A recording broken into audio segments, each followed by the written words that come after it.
Full Moon Sale காலை 9 மணியிலிருந்து இரவு 12 மணி வரை ஜூன் 29 ஒரு நாள் மட்டும்.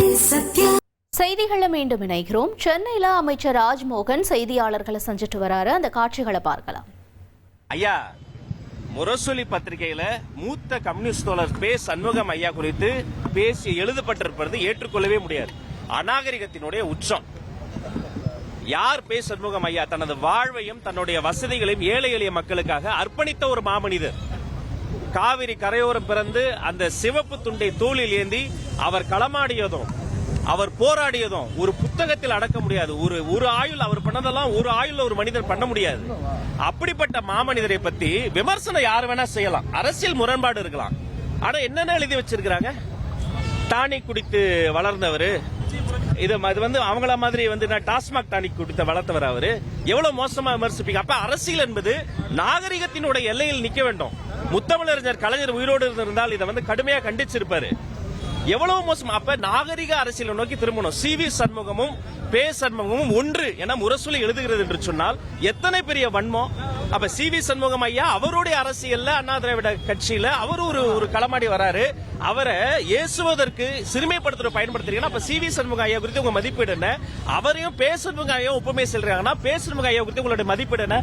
தமிழக வெற்றி கழகம் சார்பில் இதை நான் கடுமையாக கண்டிக்கிறேன். சிவப்பு துண்டு இதை போல சிறுமை செய்தால் இரட்டை போர் யானை பார்த்துக்கொண்டு சும்மா இருக்காது. அனைவரும் நாகரிகத்தின் எல்லையை கருதி அதோடு நிற்க வேண்டியது கடமை. படிக்கிறபடியா இருந்தது, அது வேதனையாக இருக்கிறது. அது வந்து ஒரு மூத்த கம்யூனிஸ்ட் தோழரை வந்து 1, 2, 3 சிந்துபாத் கதைகள் மாதிரி போட்டு வன்மத்தை கக்குவதற்கு ஒரு சீரியஸா இது வந்து ஏற்புடையதே கிடையாது. ஆமா,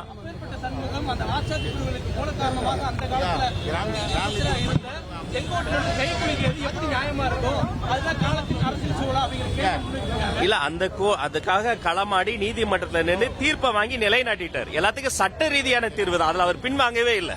அப்ப தாமிரபரணி படுகொலைக்கு யார் காரணம்? அப்பாவை என்ன சொன்னாரு? கலைஞர் கருணாநிதி தான் தாமிரபரணியில படுகொலைக்கு காரணம். அத்தனை பேர் அடிச்சே கொண்டாங்களே. அப்ப அப்பாவையா சபாநாயகரா உட்கார்ந்துகிட்ட சபாநாயகர் பேர்ல ஒரு பேச்சாளரா பேசலையா? இதெல்லாம் காரணங்கள் கண்டுபிடித்து பே சண்முகம் ஐயாவை யாரு கல்லு வீசினாலும் சிறுமைப்படுத்த முடியாது.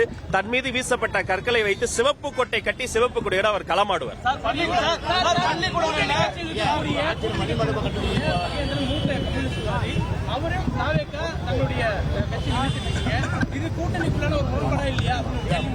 இல்ல, இது ஜனநாயகத்தினுடைய வெளிப்பாடு. யாரு வேணா ஆரோக்கியமா யாரு வேணா விமர்சனம் செய்யலாம். மாப்புசியாவினுடைய நிகழ்வுக்கு வந்திருக்கிறோம். இதை தாண்டி நான் அரசியல் பேச விரும்பல. ஆனா உறவுக்கு கை கொடுப்போம், உரிமைக்கு குரல் கொடுப்போம் என்பதை இந்த நேரத்தில் சுட்டி காட்டுகிறேன்.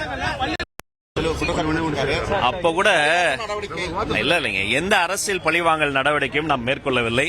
முகாந்திரத்தோடு ஆதாரங்களின் அடிப்படையில தான் இந்த விஷயம் நடந்திருக்கு. இதுக்கு துணிச்சலோடு எதிர்கொள்ளணும், சட்ட ரீதியாக எதிர்கொள்ளணும். என்கிட்ட எந்த பயமும் இல்ல அப்படின்னு எதிர்கொள்ளணும். குறைந்தபட்சம் அவருடைய நண்பர் ஜெகத் ரட்சகன் வந்து 900 சொச்சம் கோடி ஃபைன் போட்டப்ப 900 சொச்சம் கோடி கட்டிரன் கை தூக்குனாரு. அது மாதிரி எதிர்கொள்ளணும். அதுக்கு சம்பந்தம் இல்லாம அவரின் மீது ஒரு புகார் வந்திருக்கிறது. அதற்கு ஒரு துறை சார்ந்த நடவடிக்கை எடுக்கும் பொழுது பழிவாங்க தான் இப்படி பண்ணிட்டாங்க, பழிவாங்க தான் இப்படி பண்ணிட்டாங்க என்று அவர் வந்து சொல்வது வந்து என்ன சொல்றது எனக்கு தெரியல. இதை இன்னும் துணிச்சலாக அவங்க எதிர்கொள்ளணும் நான் கேட்டுக்கிறேன். முடிக்கப்பட்ட வழக்குகளை மீண்டும் தோண்டி இது ஒரு அரசியல் கேள்வி இல்ல அப்படி கிடையாது. முகாந்திரம் இல்லாம எதையுமே அப்படி பண்ண முடியாது. அவருக்கு வந்து நல்ல ஆதாரத்தோடு சிக்கி இருக்கிறார். ஒருவர் சிக்கி இருக்கிறார், அடுத்து ஒவ்வொருவராக வர வேண்டும். ஒரே ஒரு வரியில தலைவர் சட்டமன்றத்தில் சொன்ன நான் சொல்லி, ஒரு தவறு செய்தால் அதை தெரிந்து செய்தால் அது தேவன் என்றாலும் விடமாட்டார் மாண்புமிகு முதலமைச்சர். Wait and watch. Full Moon Sale காலை 9 மணியிலிருந்து இரவு 12 மணி வரை ஜூன் 29 ஒரு நாள் மட்டும்.